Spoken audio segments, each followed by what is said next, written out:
Abordamos a continuación la segunda parte de la exposición relativa a la Organización Internacional del Trabajo vamos a abordar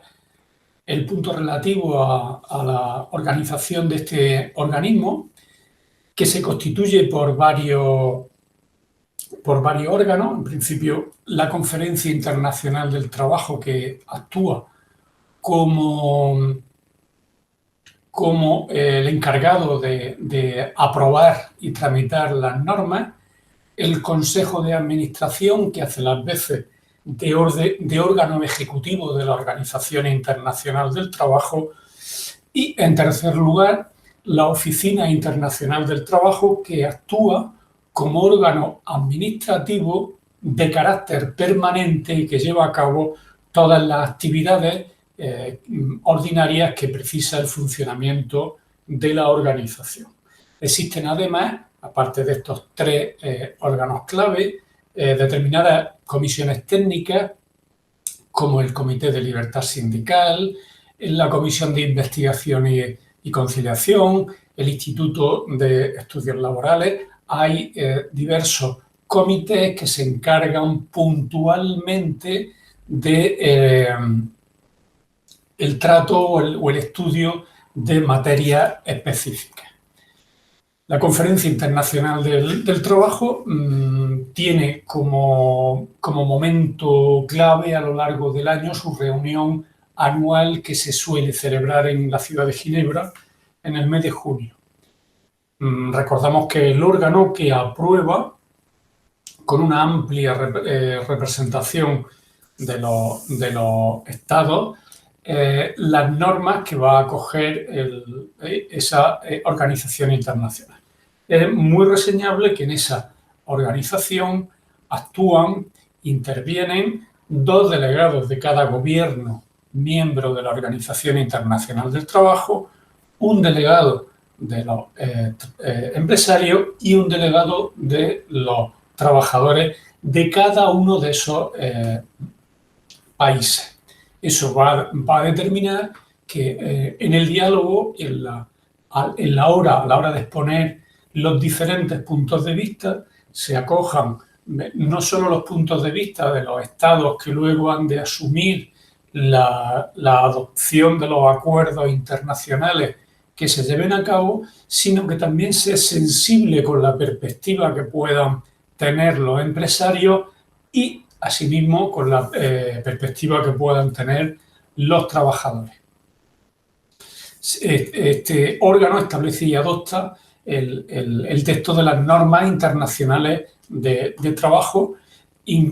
Además, aprueba el presupuesto que va a determinar las iniciativas que se puedan desarrollar a lo largo del ejercicio anual. Por otra parte, elige el Consejo de Administración, que va a ser el órgano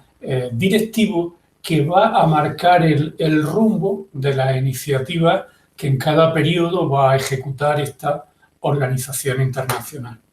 Por su parte, el segundo órgano, que es el Consejo de Administración, se reúne por término medio 3 veces al año en Ginebra. En él vemos que es un órgano obviamente más restringido, porque no se puede desplazar a todos los representantes en todas las ocasiones. El órgano ejecutivo lo que hace es representar a través de la conferencia. Él va a identificar el órgano ejecutivo y va a venir integrado por 28 miembros gubernamentales elegidos en la Asamblea, 14 representantes de los empresarios y 14 de los trabajadores. Ya tenemos un órgano mucho más limitado en cuanto al número de personas, que van a ser los que van a adoptar las decisiones más relevantes de la organización. Se adopta decisiones acerca de la política o el rumbo que va a seguir la organización internacional en función del presupuesto de que se dote a este organismo. Elige un director general, cuyo mandato se va a prolongar durante 5 años, Y además hay que considerar que controla las actividades de la Oficina Internacional del Trabajo y fija el orden del día de la conferencia, es decir, aquellos temas que se van a someter a votación cuando se celebra la reunión anual de la conferencia. Por otra parte, tenemos la Oficina Internacional del Trabajo, que es la Secretaría Permanente de la OIT. La organización precisa de un órgano administrativo que permanentemente y de forma continuada esté desarrollando la actividad administrativa que precisa las funciones de esta organización. Revisa las normas internacionales, recopila estudios técnicos y organiza un centro internacional de información sobre higiene y seguridad en el trabajo, campo en el que aún queda mucho camino por recorrer para alcanzar un entorno laboral en los distintos medios laborales que permita pues, que se respeten al máximo las normas de prevención, creando un entorno seguro para el trabajador que permita pues, que su actividad se desarrolle sin riesgo para su salud ni para su vida. Presta asistencia técnica de expertos a los gobiernos de países miembros y colabora con centros de investigación y asimismo organizaciones de empresarios y organizaciones de trabajadores. En lo que se refiere a las resoluciones, bueno, todos conocemos que las resoluciones que tienen más relevancia, que tienen más repercusión, sin duda alguna, son los convenios. Son fuente de obligaciones internacionales. Pero, ojo, los países miembros, en su momento, una vez que por la conferencia se adopta y aprueba un convenio, es necesario, resulta preciso, que con posterioridad cada uno de los países y a través de un acto individual ratifique y comunique esa ratificación a la Organización Internacional del Trabajo. A partir de ese momento, ese convenio debe de ser asumido por el país que ha procedido a la ratificación para integrar los contenidos diseñados por el mismo en su normativa propia. En un nivel de importancia muy inferior se encuentran las recomendaciones, que no integran exactamente obligaciones internacionales, sino que simplemente señalan líneas directrices que han de ser seguidas por los Estados. Título de ejemplo, si hablamos de normativa de seguridad social, bueno, todos sabemos pues, que existen unos estándares considerablemente altos en cuanto a nivel prestacional en los países más avanzados. Eso, pues obviamente, plantea que en países menos desarrollados no es posible alcanzar un nivel prestacional tan alto como pueden tener estos países más avanzados. Bueno, ello no obsta a que se establezcan recomendaciones para que aquellos países con menos recursos puedan adoptar en este campo, o por ejemplo en el campo de la prevención de riesgos laborales, recomendaciones que puedan servir para ofrecer una mayor prestación o una prestación más adecuada, acorde con un nivel más limitado de recursos, o bien para adoptar medidas preventivas que, aunque puedan suponer un nivel de inversión no tan alto como en el nivel más eficiente, sí puedan proporcionar, conforme a las posibilidades económicas más limitadas de determinados países, pues unos efectos de cara a la prevención de riesgos más efectivos o más eficaces, con menores recursos. También están las resoluciones generales, a través de las cuales pues, la conferencia expresa su opinión sobre determinadas materias. Al tratarse de resoluciones generales no vinculan jurídicamente, como sí vincula el convenio que ha sido ratificado, pero sí pueden ser un criterio interpretativo para determinar si un país está respetando los derechos comúnmente de forma extensa reconocidos por la conferencia y quién es más reacio a cumplir esas prevenciones. En cuanto a los convenios, la iniciativa para su elaboración pues, corresponde en general a los estados, que es una de las partes básicas, o bien a organizaciones representadas en la OIT, organizaciones de empresarios, organizaciones de trabajadores.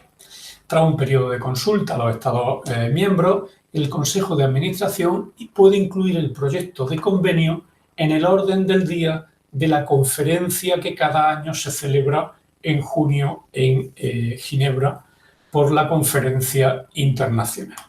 En una primera reunión es preciso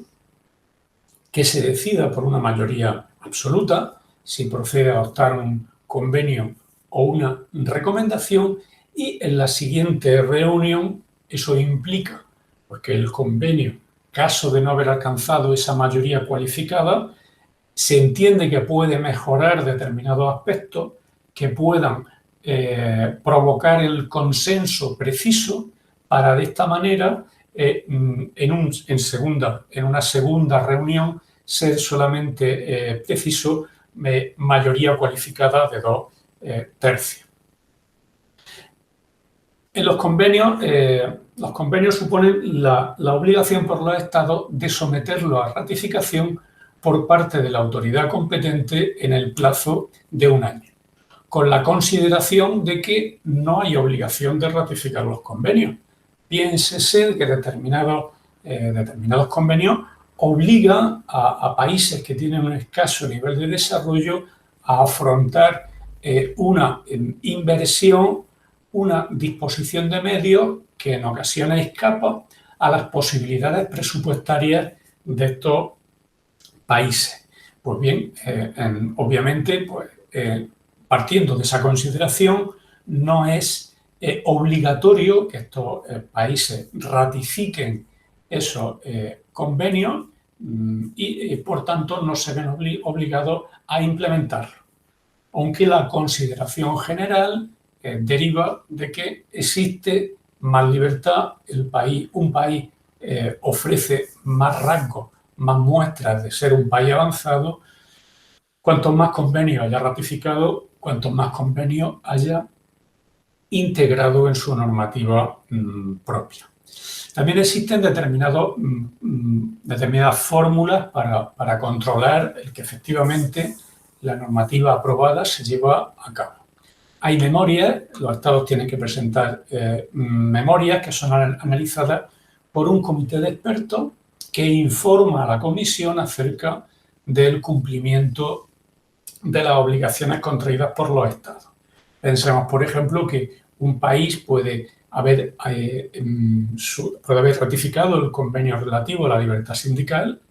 y luego, en un momento dado, pues no permitir en una determinada zona o en todo el país la afiliación o la actividad de un determinado sindicato que pueda ser crítico con la línea que sigue el gobierno o el poder ejecutivo de ese país. En ese caso, se informaría a la conferencia internacional el incumplimiento llevado a cabo por ese país. Obviamente, eso no implica que tenga la Organización Internacional del Trabajo la posibilidad de reaccionar con sanciones específicas frente a ese país. Sin embargo, hay que considerar el poder persuasivo que tiene y frente a la opinión pública internacional dejar en evidencia que un determinado país incumple las prevenciones y las obligaciones que libremente ha asumido. También existe la posibilidad de presentar reclamaciones. Se pueden presentar contra un Estado por las propias organizaciones profesionales. Si una organización profesional ve como un Estado dentro del cual realiza sus actividades, coarta, limita unos derechos que aparecen reconocidos en un convenio que ha sido ratificado por ese país, lógicamente puede plantear una reclamación ante ese Estado. También existe la posibilidad de presentar quejas, que en este caso no van dirigidas desde las organizaciones profesionales a los estados, sino de unos estados contra otros. Y puede parecer un poco sorprendente el que un estado se dirija a otro para dejar en evidencia que no está cumpliendo con las obligaciones de orden laboral dentro de su territorio. Bueno, aunque pueda chocar, la realidad es muy rica y nos deja de manifiesto que cuando hay corrientes migratorias de unos países hacia otros, si en el país de destino se observa que se ofrece, que se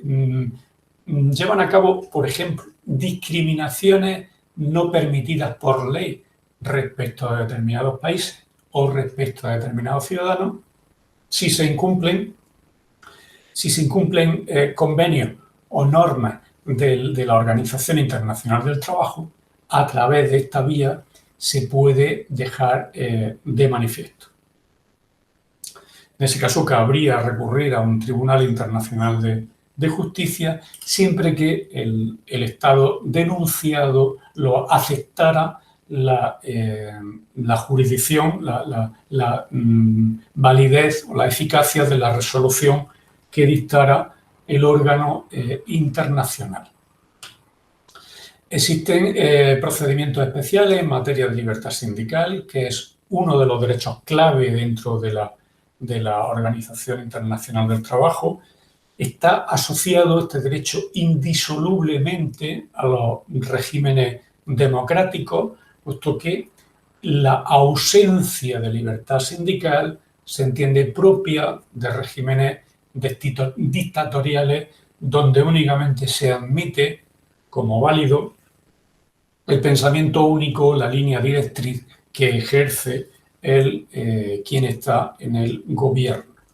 También se plantea la existencia de recomendaciones que pueden darse en temas que no están suficientemente maduros para dar lugar a un convenio. Piénsese, por ejemplo, en materia de prevención de riesgos laborales, cuando hay determinadas